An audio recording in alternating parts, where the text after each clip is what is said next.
Um, just a wrap up of and recap of last week before we go on to this week. I thought our guys played really hard on Saturday. You know, they've been prepping, they've been working, they did just a phenomenal job of kind of staying locked into the process through fall camp. I thought, in fall camp there are days where, and the days can get long. You're competing against your offense day in and day out.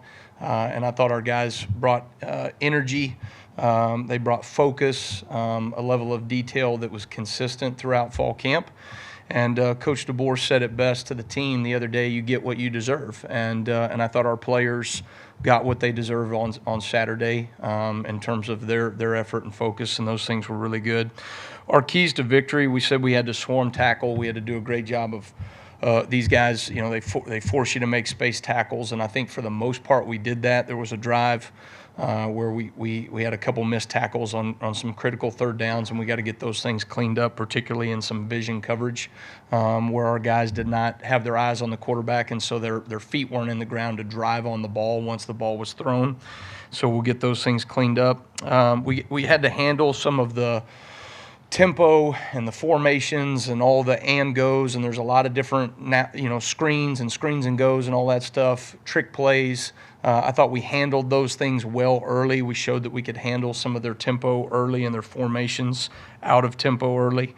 And then, we really had to play a dominant style of defense up front in particular. And I thought our defensive line against the run, linebackers, safety support did a tremendous job throughout the game. We also were able to affect the quarterback in pass rush. We hit him early in the game, and I think that paid dividends as we started taking the ball away and getting off the field on third downs.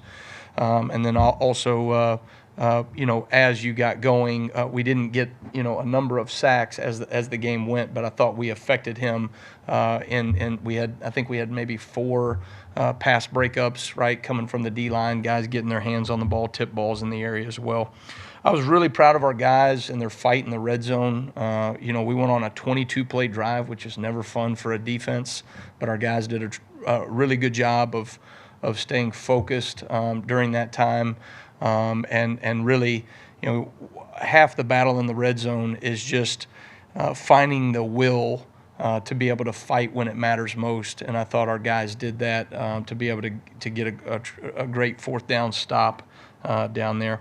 I thought the 2 takeaways early were positive, but I did not think we capitalized on takeaways as a defense. I thought we had opportunities to score on defense multiple times, and we did not make the most of those opportunities. We also had opportunities in the backfield. Sacks are great, but sack caused fumbles are way better, right, to get the ball back for our offense right there on the spot. So those are things that the guys have really been challenged. I did not think we met the standard of what we're capable of as a defense there. And so I hope to see a response in our players just in terms of their intentionality to take the ball away. Punching, raking at the ball, all those types of things did not show up to the level that I think we're capable of. So we will make that a huge point of emphasis moving on this week. It's critical that our players manage their time well.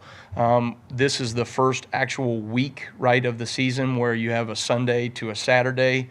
There's a finite amount of hours, and there is a finite amount of work that has to be done, and the work is the work. And if you don't stay ahead, all right, you start falling behind on a Tuesday and Wednesday practice, and then that shows up on Saturday. So our guys got to do a tremendous job getting ready for that. Looking ahead to South Florida, I think this is a team that is very well coached. I think they have a great identity in what they do, particularly with their offense. Alex Golish, I've known for a number of years. I think he does a tremendous job. Those guys are very detailed in what they do in the run game. They have a lot of volume in the run game. They do a number of things in terms of finding space in their passing game. They create space with lateral alignments. You're going to see those big wide splits that we've seen over the last couple of years from this style of offense, and then find different windows in the passing game, be it through the drop back play action or through the RPOs. And so we've got our work cut out for us. I think this quarterback is dynamic.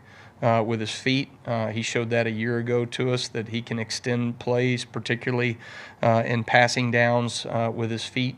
And so we've got to do a tremendous job of containing him this week. So it'll be a great challenge for our players, and one that we're all looking forward to preparing for. So with that, I'll take questions. Thanks, Coach. Starting front row here with Chase. You made a ton of substitutions against Western Kentucky, not just on the DL, which is normal, but the linebackers, the DBs. Did you kind of go into the game with a mindset that you wanted to be able to put some grades on a high number of guys? Yeah, I think there's different levels of substitution as the game went on. Right, we felt like as we moved into the second half, the game was in hand, and so you certainly want to get some younger players involved in the game during that time.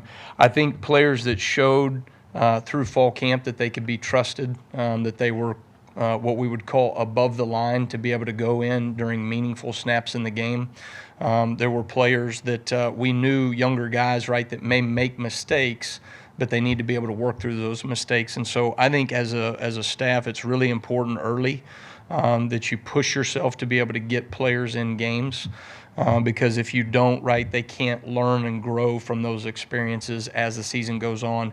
And we're going to need those younger players to continue to elevate their game as the season goes on, and they can only do that if they get some reps. So certainly we're going to try to get people in the game, but we're never going to put a player in that has not shown that he is above the line. When you're taking meaningful snaps. So. Stay on the right side. Let's go Charlie, second row. Yeah, hey, Coach. I want to ask about Quay Rustal. Just what did he show you to not only earn the start on Saturday, but play a bunch of snaps? Yeah, I thought, Quay, so workmanlike in the way he goes about his business. He's not a real vocal guy on the team, but he's a great teammate. Has really kind of leaned into what we're doing from a defensive standpoint with that wolf position. There's a lot of things that we ask that guy to do. He's got to play off the edge. He's got to play in the box as an inside stand-up kind of move around backer. He's got to drop out in coverage. So there's a lot of things that we're asking that guy to do, and I think Quay is a very well-rounded individual. He's gifted from a physical standpoint in terms of his ability to run. He can make space tackles.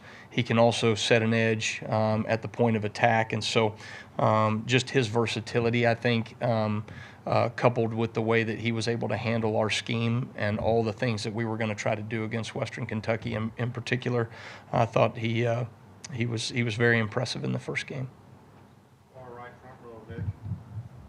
Yeah, Xavier Brown getting the start. I mean, obviously you guys have spoken well of him all preseason, but what do you see from him in this one? What did he ultimately do to earn that opportunity? Well, not just Xavier, right, but, a number of those other young players played meaningful snaps in the game, which was impressive. Xavier, I think Maurice Lindquist has done a tremendous job with those young defensive backs and getting those guys prepared. That's a hard transition to make in 8 months, to go from playing high school ball, right, to playing at this level in college. And so I think those guys were very consistent in their process. They were very detailed. When they made a mistake, they would work to get it fixed. Xavier probably from the start of spring ball all the way through fall camp, I thought was the most consistent in terms of fixing issues as they came, consistent in his fundamentals, his approach every single day.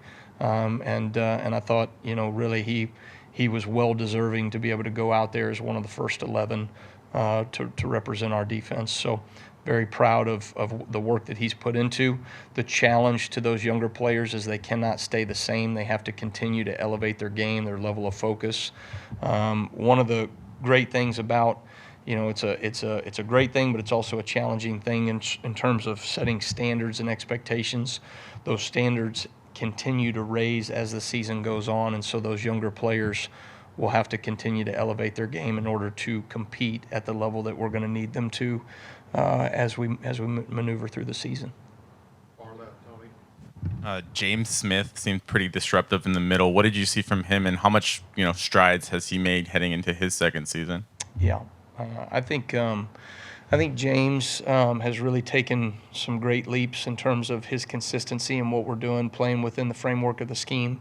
I think coming out of spring football, there was too much inconsistency in his game. We really challenged him in the offseason to live within the framework of the defense. He always is going to make plays. He's a special playmaker. He's got that knack, which is what you want to see, right? Then you just have to build some consistency within those things. And I thought, the level of growth from him in that 3-month window from when we finished 8A to when we came into fall camp, I thought he took really great ownership with that. Freddie Roach did a tremendous job as well in that regard. So very pleased with him. Think he's taken steps in the right direction. And again, when you have a guy like that that's a playmaker, you want to get those type of players on the field. We have time for just 2 more questions. We'll start with Mike here. I think the TV broadcast mentioned an injury to Deshaun Jones, and maybe that's why he didn't play as much. Is that true in terms of maybe his hamstring being banged up, I think, on that? Yeah, Day was battling a little bit this week with a little ding, and so we wanted to be cautious with him, but we felt like there was enough there that he felt good enough on game day that he could go. He had not gotten as many practice reps during the week of preparation, and so we expect him to make a full recovery this week. All right, finish up on the left with Steven. Coach, among those young players, how did you feel like Red Morgan performed when he got out there, especially in coverage and making tackles also? Yeah, I thought, Red, again, is another example of those younger player that got out there, took meaningful snaps in the game, right? And really, I thought communicated pretty well for the most part. I thought, from a fundamental standpoint, he was relatively consistent. Those things have to grow, right, as you maneuver throughout the season. But one of the things that is exciting about Red is just he did not play hesitant. He pulled the trigger when he needed to. He played fast. And when you have somebody like Red, he's very bouncy. He's very athletic, right? He's very active. He's got a high motor, and that's the type of player that we need to see as he continues to just build more consistency in his game. So I was pleased with what we saw from him first week. All right, thank you, Coach. All right, thanks, guys. Roll Tide.